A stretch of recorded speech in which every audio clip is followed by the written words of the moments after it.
My name is Habiba El-Sayed. I am an artist living and working in Toronto, Ontario.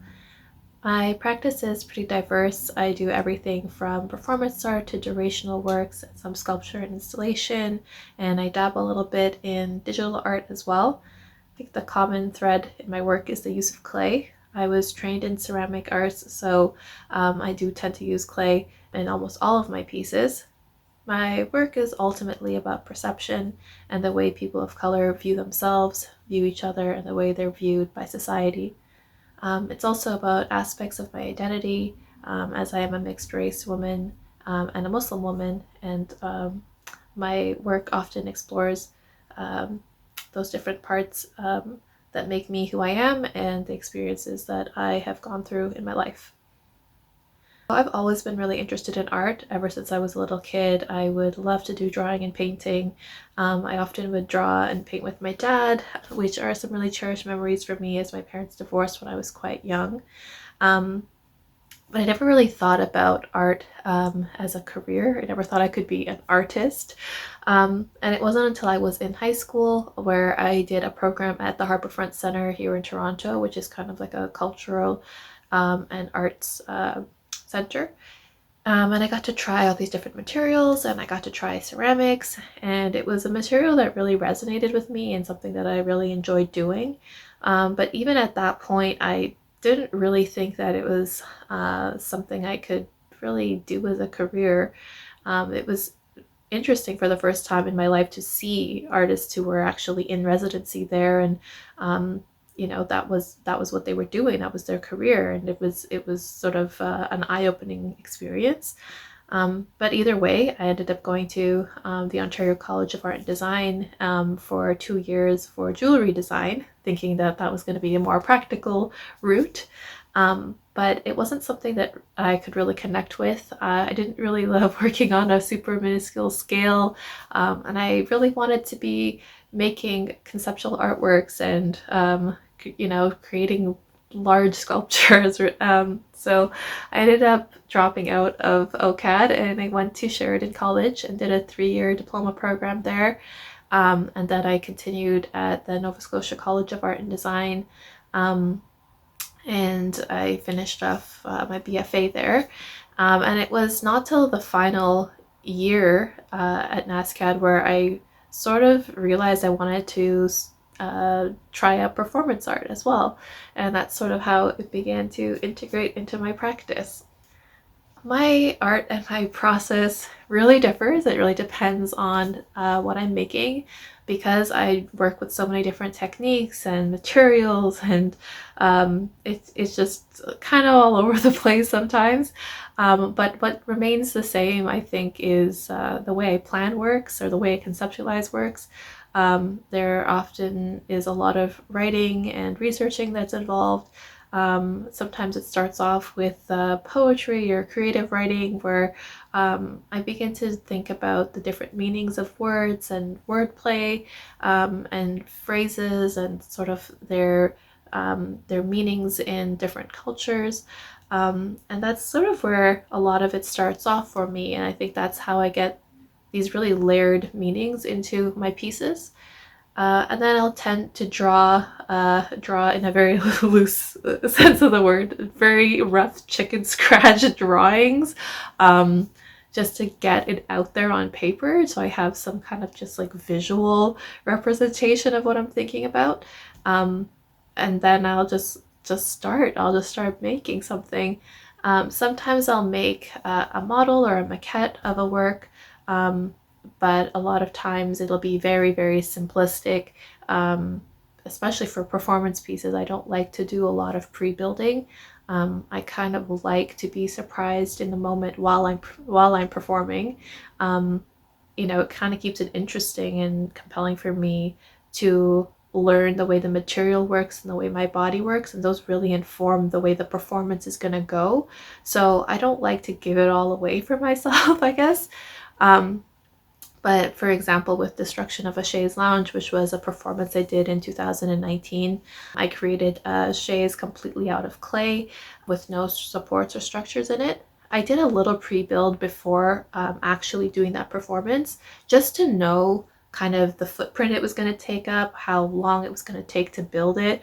But other than that, it was kind of just shot in the dark while I performed it. I wasn't sure how quickly the chaise would collapse.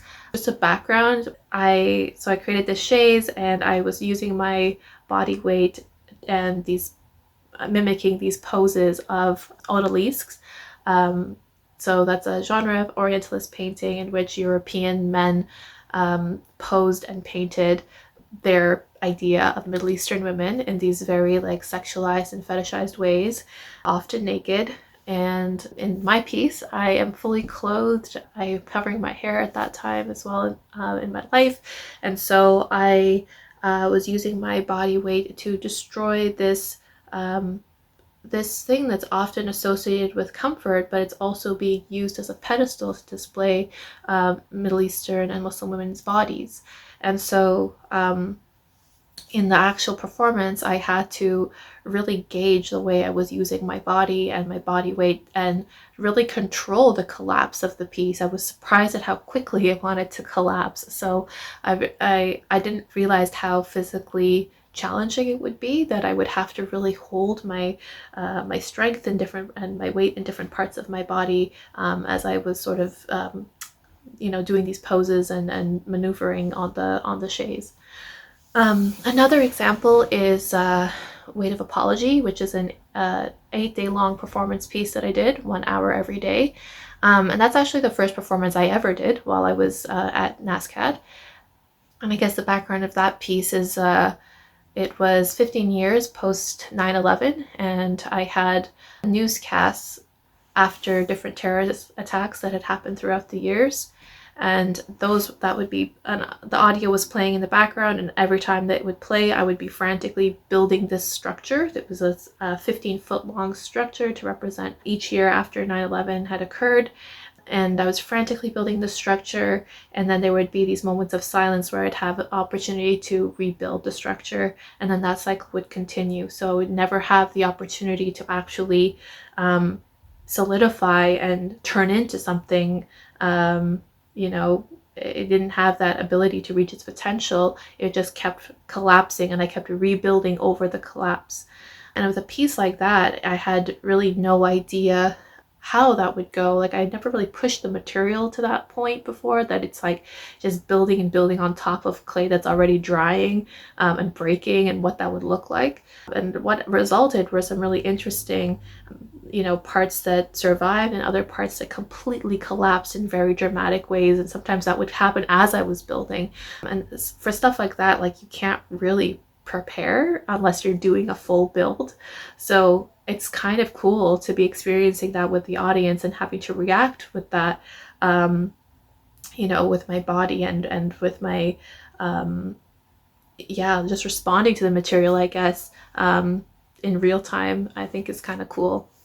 So I'm kind of at a point in my practice where things are very transitional, which I guess is, often the case, at least with me. But it feels like a very different moment where I've been out of school for a few years, and I'm sort of at a point where I'm like itching to go back and go get my master's. There's things that I want to learn about that, I think going back to school will sort of give me the space and time to be able to do that, and the resources to do that. But my work has sort of naturally been shifting towards the digital, conceptually at least. And I've been thinking a lot about vulnerability and emotions and the way we express ourselves as digital beings.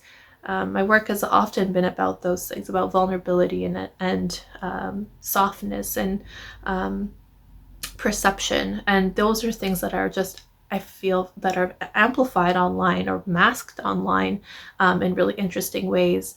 So I'm at a point where I really want to start using digital tools such as VR and AR to create in digital environments and experiences in which people can experience material in the physical world and how that would translate into a digital space. as a way to talk about connection and, how we exist in both of these spheres. And I think, since COVID, I think that was really amplified for me. It gave me the time to sort of think about that, and also realize that that really is where I want my work to be moving.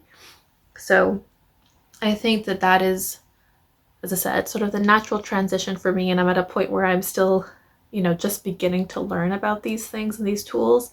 So it's kind of exciting, and I think if you were to talk to me in 5 years and see where my work is, it's going to look very, very different than where it is now, which I think is a really cool thing. And I want that. I want my work to be constantly progressing in these interesting ways.